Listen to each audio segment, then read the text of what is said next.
Some places surprise you. Even if you've been traveling nearly non-stop for 15 years like me, there are places that snap you out of your comfortable worldview, take your assumptions and your prejudices, and turn them upside down. They lead you to believe that maybe there is hope in the world. Senegal is one of those places.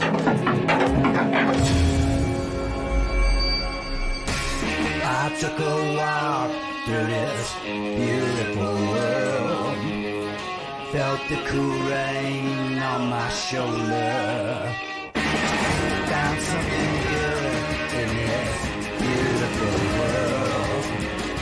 I felt the rain getting colder. Sha la la la la, sha la la la la la, sha la la la la, sha la la la la la.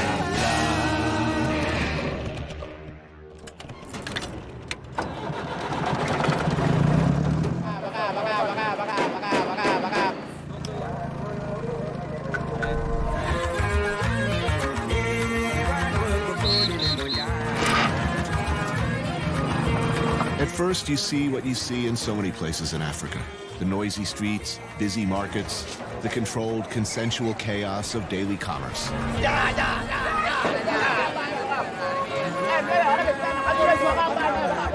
But look just a little bit longer, a little bit deeper, and you'll see it's so different here from its neighbors, from anywhere, really. A rebuke to those who paint a whole continent as a monolith of despair, or Islam as something to be feared. Senegal turns simple-minded assumptions and prejudice on their heads at every turn. How did you come to know and like and love this country? I think it was just listening and watching and thinking, gosh, this is quite different to all the other countries I know. For a start, the language. You've heard Wallo? Yes. Sometimes you think people were quarreling. Right. And they're not. They're loving. They're laughing. Ophebia Quist-Arcton is the NPR Africa correspondent. She's of Ghanaian descent, but has made Dakar, the Senegalese capital, her home for over 10 years. The Senegalese are easy to get on with, and they care about you. And I guess that's what we all want as human beings, isn't it? To be loved, to be cherished, and I found that here. I won't be here forever, because I'm from Ghana, but I will be visiting forever, because there are no two Senegals. I mean, c'est vraiment un pays extraordinaire. I think the Senegalese are extraordinary. They're open. They welcome you. And for me, that about makes a good place to live. I fear I come with this assumption that Senegal will be yet another failed state, or yet another state that has gone through a really terrible post-colonial period that never really, that transitioned badly. You'll know that Senegal is one of the few countries never had a coup d'etat. And I think that just makes such a huge difference to a nation. We're in a 90+% Muslim country. Right. Their first president, a Catholic, who governed for 20 years. And of course, there were elements of repression, but not as we've seen in many other African countries. Europeans first reached West Africa in the mid-15th century, bringing with them the usual things: an industrialized slave trade, subjugation, the rule of the many by the very few. In the carving up of a continent, it was France that got Senegal. And commanding a favored status within France's West African colonial holdings, the Senegalese gained full rights as French citizens in the late 1800s. With independence in 1960, power passed bloodlessly and with stunning cordiality. Though overwhelmingly a Muslim country, Senegal elected Léopold Senghor, a Catholic, as their first president. And from that time on, Senegal has enjoyed a moderate political and religious climate unique almost anywhere in the world.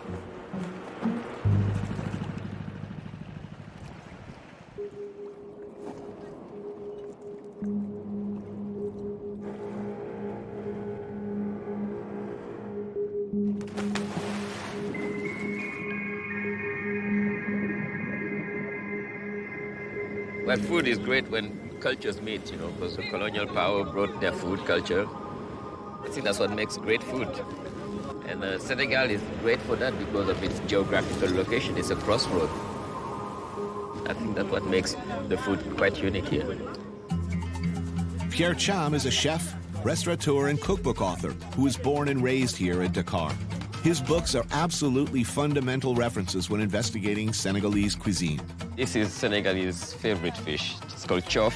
It kind of tastes like grouper, so I think we should have it. Grilled fish. Senegal has famously delicious food, flavors and often ingredients that should be eerily familiar to any fan of Southern cooking. We meet at Cour de Cassation Beach, serving food just the way I like it. A shack on the water, catch of the day, cooked up out back.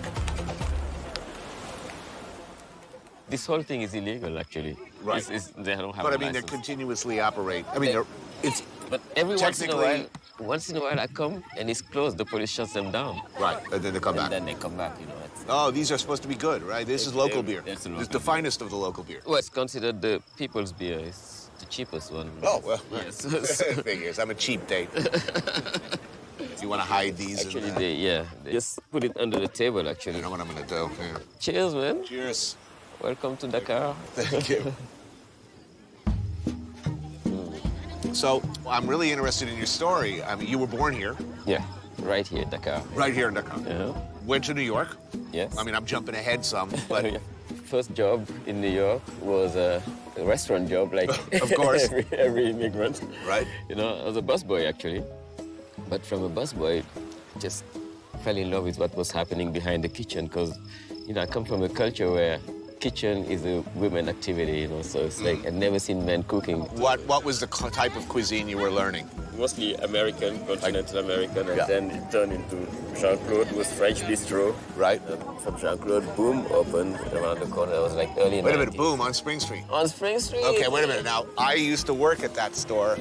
Before it was called WPA. So we work in the same restaurant kitchen. Same kitchen. Downstairs, basement kitchen was downstairs. Yeah. I can't believe this, man, because Boom was really the defining moment for me. Boom had like this global ethnic / Italian. So you saw a window to start introducing West African flavors. Yeah. And it worked. People were receptive to that. Absolutely, yeah. Oh, wow. Tonight, we're having yassa, made with the local fish called chof. Cooked simply, on the bone, wrapped in foil, and steamed over the fire.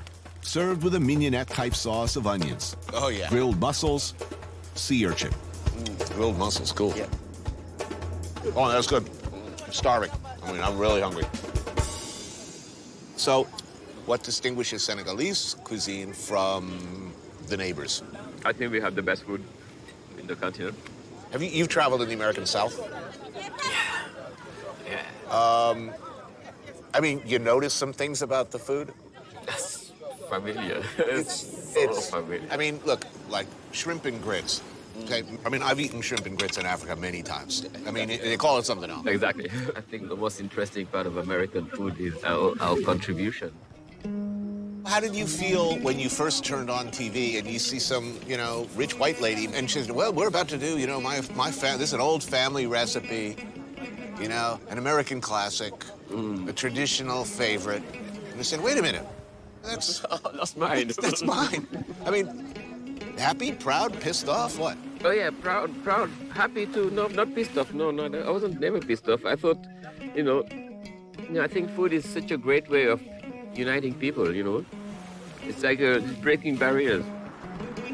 Food is not only about feeding yourself here. In Senegal, it's a whole culture. The most important value is what we call teranga. The more you share, the more your bowl will be plentiful. It's not how much you have, it's how much you give. That's what matters in Senegal. So teranga is that culture.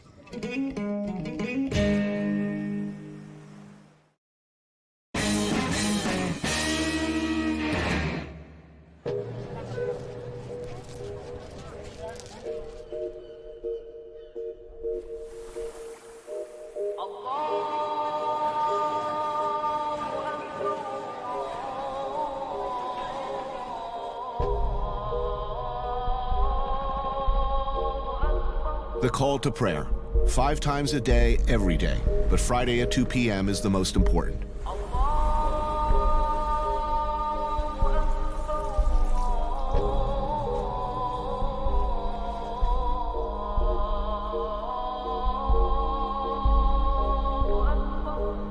Dakar shuts down as people head to the mosque. The invocation of the muezzin reverberates throughout the city. The mosques fill to capacity. People spill onto the sidewalks and streets. They pray where they can.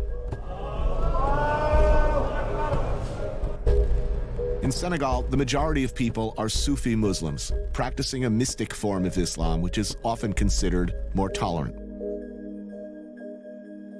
Senegal is very different from other countries. We are very tolerant. We also have, in Senegalese family, Christian married to Muslim, Muslim married to Christian. So you don't really know exactly who's Christian, and you don't really know who's Muslim. It is a comfortable assumption that Islam is oppressive to women, that it allows no room for personal expression, that it forces women to hide themselves. These ladies, however, make that argument more complicated. Fama Diouf is a photographer. Youssou N'Dour is a journalist and television presenter. Mignel Tall is an entrepreneur and owner of a group of salons. As the country changes, many, if not most, have adopted the cultural values and styles of the West. However, 2 of these women have chosen to wear the traditional hijab. A lot of people who watch this, particularly women, look at the hijab in particular as an instrument, at very least as an instrument of male oppression. What would you say to them? For me, religion is a personal thing, and I decided to get this. So why people keep on asking me every day, why? Well, I think the simple answer is that what to you is a personal lifestyle choice looks to much of the world like a political choice. It is a choice for me. Yeah. So some of Senegalese girls, they have choice to wear Western clothes. I have also the right to wear Arab fashion.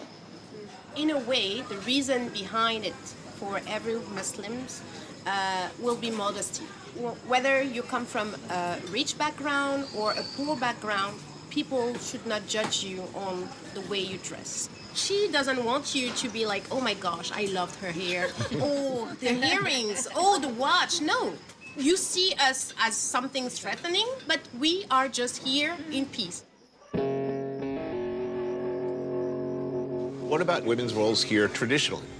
In many of the African countries that I've been to, often you will see the man walking up front and behind the wife and the children, you know, carrying the bucket of water or, you know, laden down, doing the work. I mean, here in Dakar, you're not gonna see it. You say that with determination. Oh yeah, I am definitely sure for that. Okay. As if you will personally ensure that you won't. Yes. Seriously, I think it's time for women to change the face of Senegal. Why not now? They're not ready for that right now. Why not? What's missing? You will have powerful women, like arguing for what we call parité here, so gender balance. And then you take that same woman and you tell her that her son is supposed to start cooking and doing the laundry. Laundry is even worse. Sorry, what's wrong with that? So for a Senegalese woman, taking care of her man and treating him as a king is part of who she is, and she's taking pride out of it. It's too easy to be a boy here in Senegal. Nothing. There's been men in the position of presidential, but we can have also a woman in the head of Senegal. If we don't try, we will never know.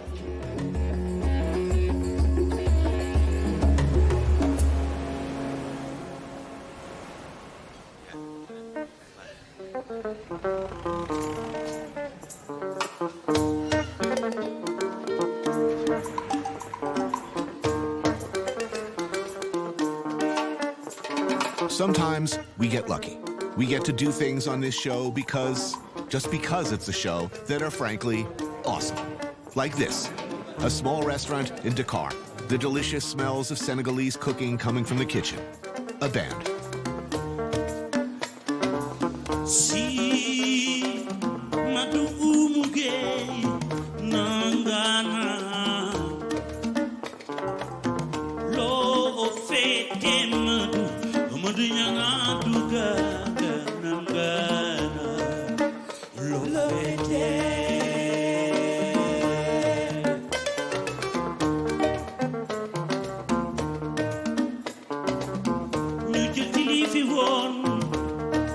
Kaliko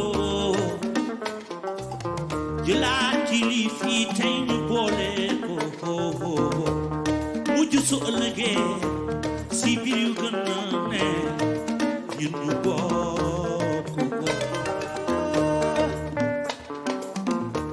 Youssou N'Dour, one of the most beloved musicians on the African continent, famous throughout the world for blending traditional music of the region with Cuban rumba, American jazz, and R&B. Mbalak, as it came to be known, has had an enormous influence on musicians worldwide, like that Sting guy, Tracy Chapman, and St. Bruce of Asbury, and most famously, his frequent collaborator, Peter Gabriel.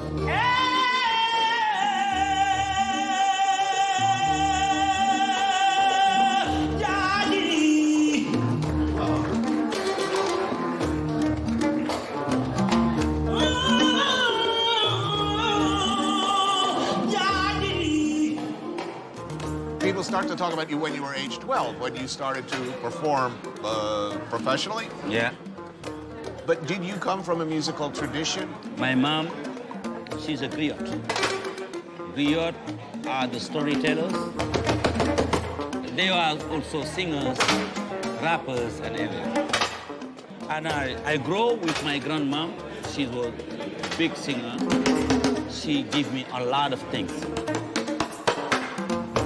And from there, going to the school for 2 years, then left the school and start my career.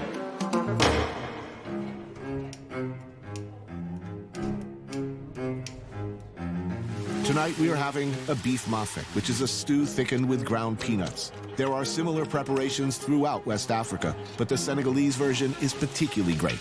Sear the beef, cook the onion, garlic, peppers, and carrots, deglaze with ground peanuts and broth, bringing up all that good stuff from the pan, then simmer until tender and awesome. Serve hot over rice. Wow. Ah. That looks good. That's good. Good. Thank you. Wow, this is very, very good. The symbol of connection Mali and Senegal is the mafe. These things you can appreciate here, you can appreciate in the Mali also.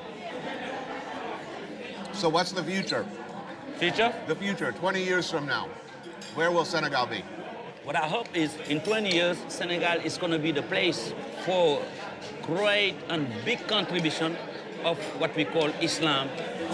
Do you think there's any danger of the kind of radical Islam that we see taking hold in many places in Africa? All these people who are using the religion, Muslim religion, to do bad things, I think Senegal have an example.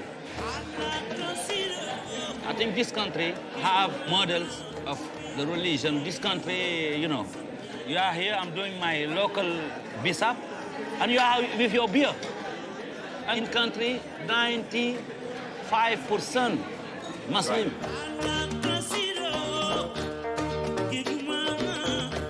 And I think this example can help the world. I hope so. Inshallah. Inshallah.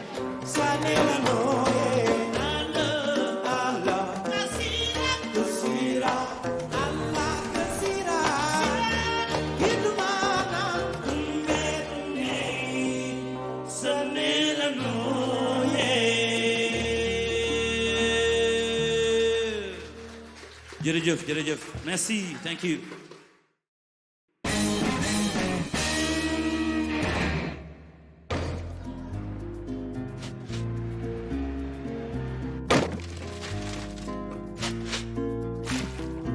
Time stopped. That's what it seems like in the city of Saint Louis when the sun is at its highest and the streets are empty.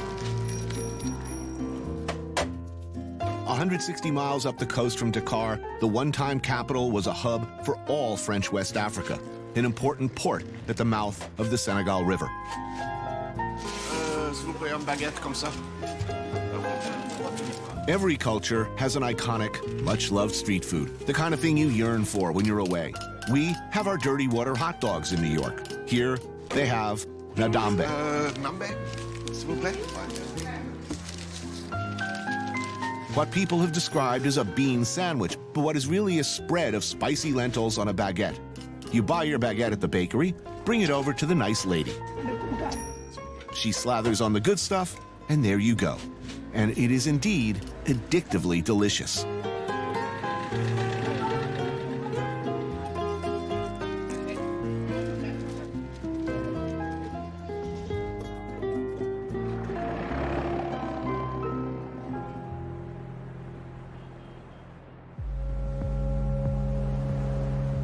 Je crois qu'on ne peut bien comprendre le cas de Saint-Louis, la situation de Saint-Louis, on ne peut bien le comprendre que si on connaît bien la géographie. Parce que ce qui a fait cette ville, de mon point de vue, c'est son fleuve.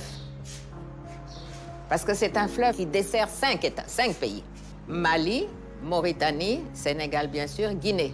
So everything came through here. Qui sont.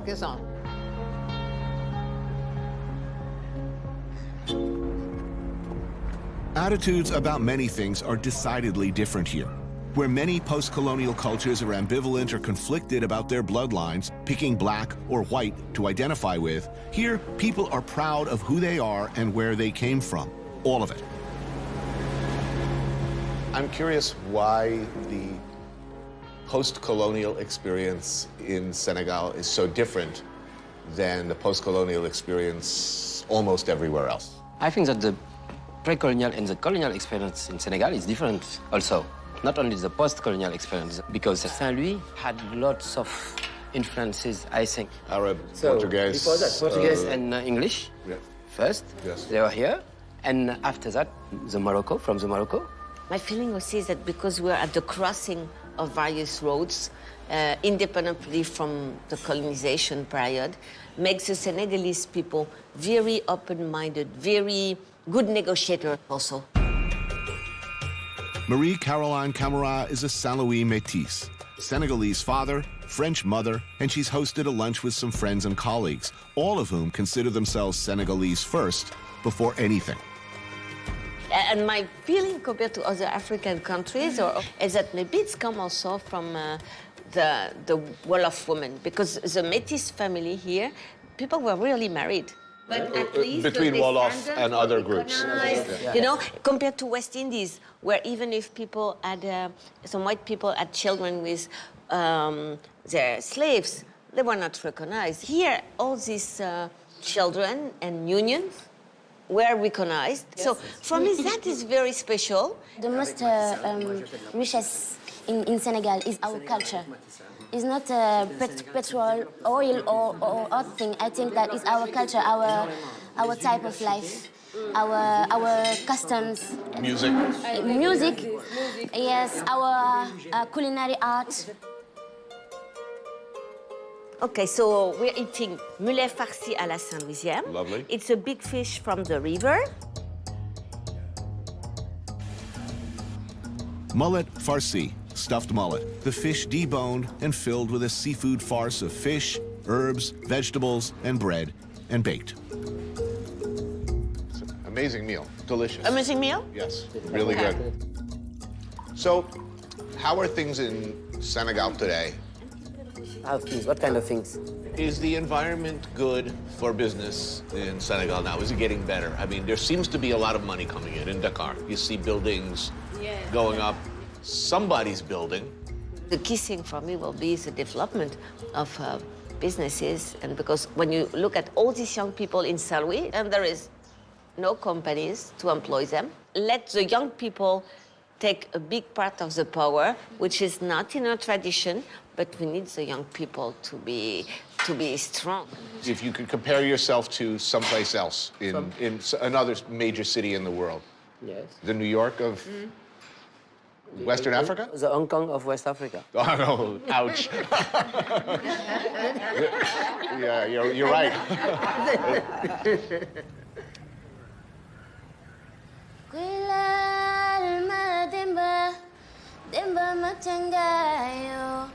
ni kuy laal that side, kuy laal sama doom jee, ayo be yo, kuy laal ma demba, demba ma tangayo, ni kuy laal that side, kuy laal sama doom jee, feral say rongoñ.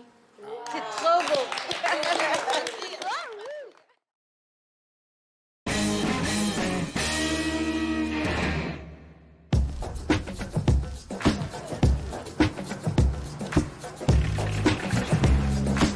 Money.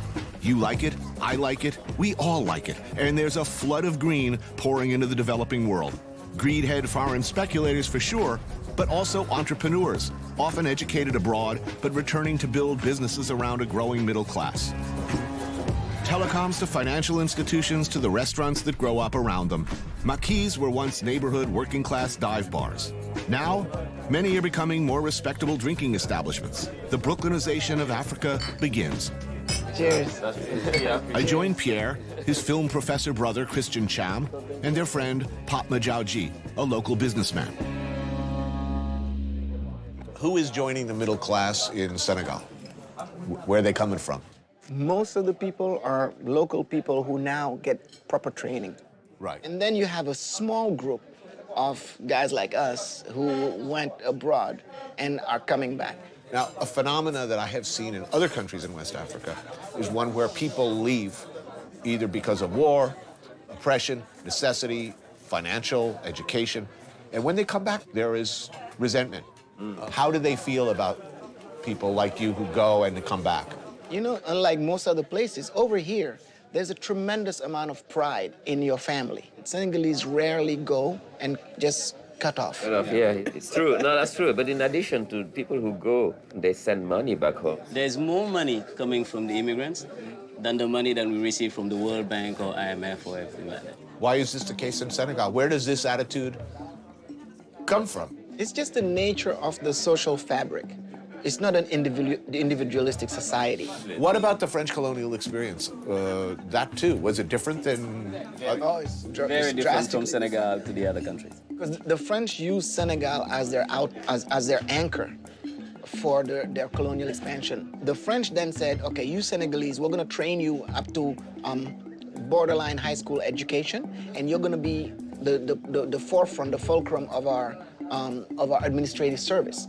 So if you go to Côte d'Ivoire, you go to Burkina, a lot of the guys who are running the administration were Senegalese. I think one of the major differences between Senegal and the other countries, not that we're better or anything like that, but in Senegal, it's probably one of the only countries in West Africa, or probably in all Africa, where I can be from one ethnic group and he can be from a different ethnic group.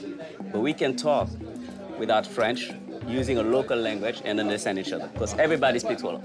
I happen to believe that this world is going to be a better place when more cultures are actually given a chance to be put at the table.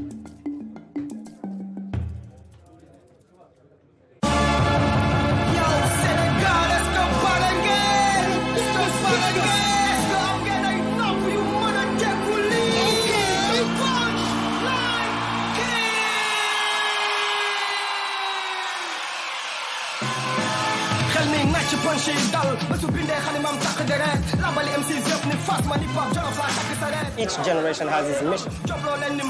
We have a saying in one of the say, Yalla Bakhna, that means God is great. And we always say it when there is no solution. We say, oh, Yalla Bakhna, like you leave it in the hand of God. But we tell people, this is in our hand.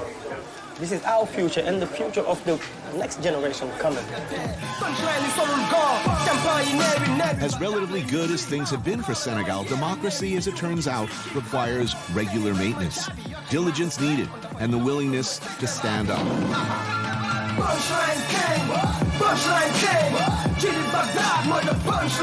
Jilly Baghdad is a musician and activist who's doing what, well, the last poets and Chuck D and others have done before him.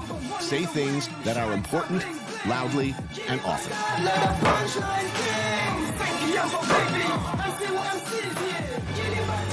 They call them débiteri, and débi is generally grilled spiced lamb, hacked into pieces and served on grease-stained paper with grilled onions and mustard on the side. Well, that was quick. From the beginning, I mean, was there always like a social justice, political component to what you were doing musically? From day one. The first thing we did was go do a campaign called My Voting Card, My Weapon. And we did songs and we did mobile concerts all over the country to raise awareness. And it was the bum rush in the registering spots. Everybody went to register. That's a step. As little as it could seem, that's a step into being conscious of what your power is. In 2012, then-President Abdoulaye Wade fell victim to the maybe I should be president for life syndrome that afflicts so many of his neighbors. He proposed amending the Constitution so that he could run for a third term, as well as creating a new vice presidential position which many feared he intended for his son. Jilly and many young people like him were having none of it. They formed a group called Y'en a marre, or Fed Up. Using music as a draw and a hook, they threw enormous rallies across the country, made aggressive and innovative use of social media, all in the cause of getting out the vote and shutting anti-democratic initiatives down. It worked. I know that like with this civic movement that we started and raising awareness, I think the African Union of people can start from here because this is amazing. The new generation will learn from what we've done, and maybe the next president might not be a politician at all. You never know. Obvious question, why don't you run for office? No, I'm not an aspiring politician, not at all. But I can see myself helpful for my community. We have everything to emerge. It's about believing in ourselves and trusting ourselves that we can do it.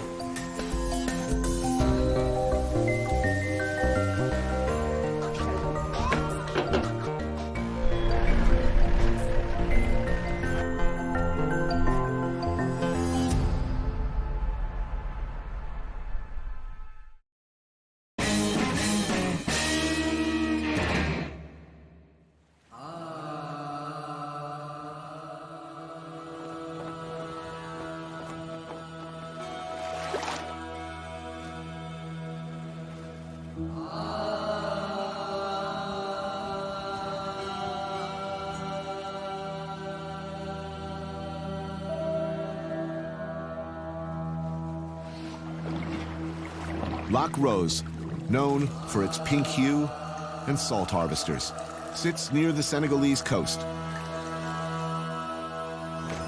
And not too long ago was also the finish line for a legendary trans-African endurance race.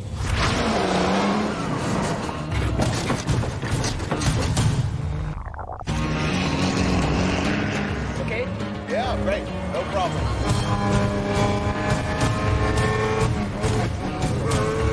Driving up to 10,000 grueling kilometers from Paris, south through Spain, across Morocco, down the Western Sahara, all the way to, well, right here.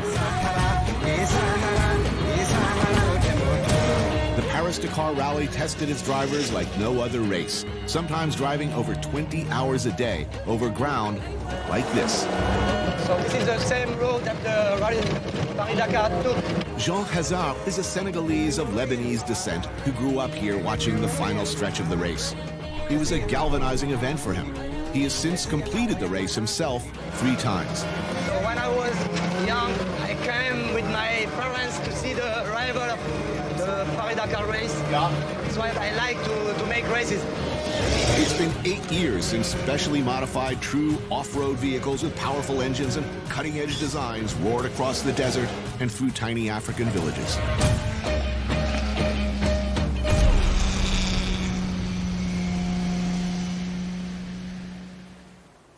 I, of course, had to try out one of these beasts, and it's about as much fun as you can have while wearing pants.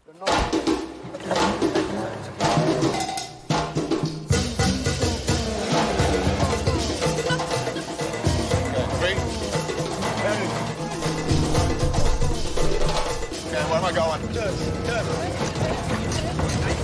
It's nice. Just like this. First time? Good pace, yeah. It's like driving in snow.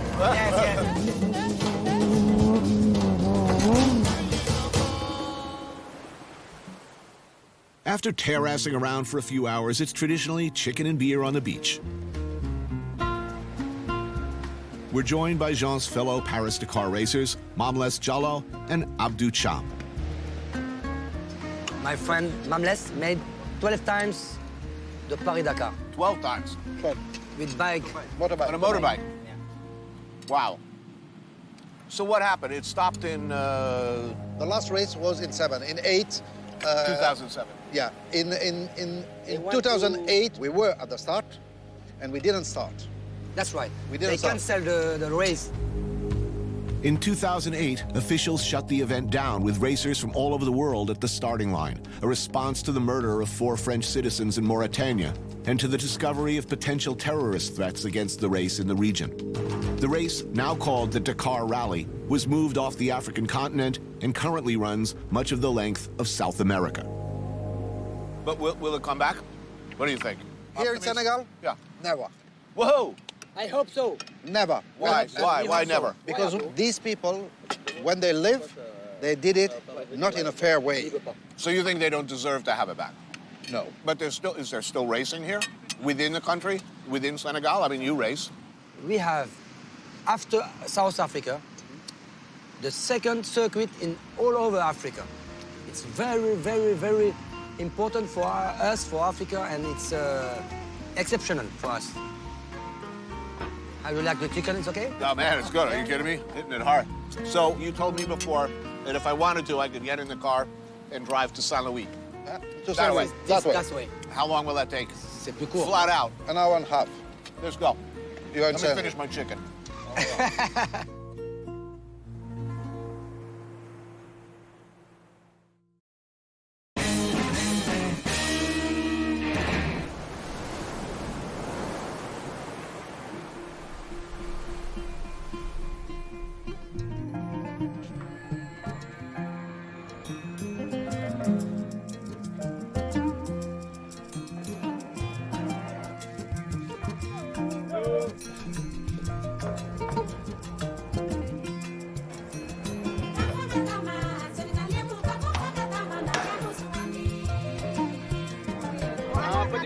Pierre Cham's Aunt Marie is the matriarch of the family.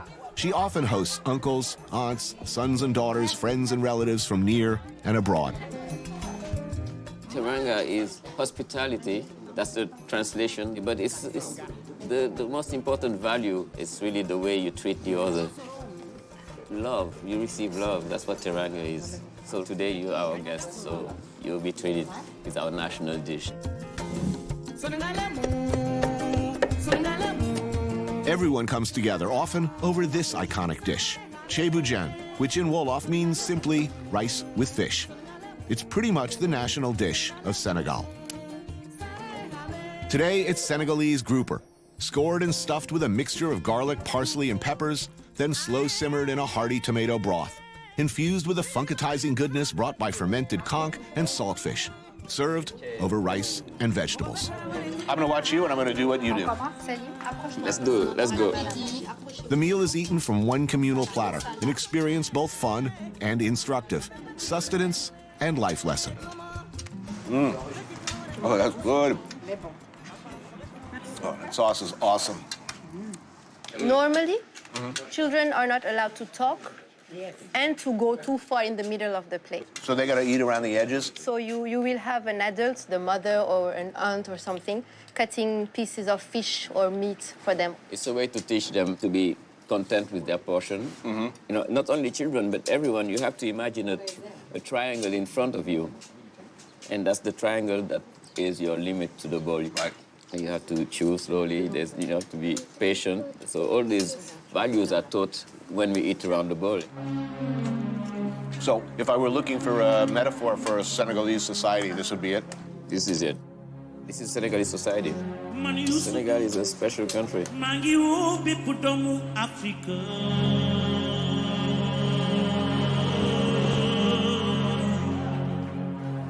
ñu bokk xalaat bokk gis-gis bokk yéene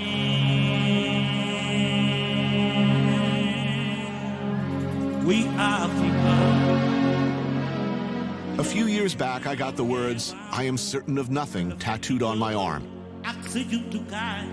It's what makes travel what it is, an endless learning curve, the joy of being wrong, of being confused. Africa, more than any other continent, needs to be seen by the world as both the place we all came from and where we are going. Walk together, keep on walking. Chef Anta Diop, Kwame Nkrumah, Stephen Biko, Nelson Mandela.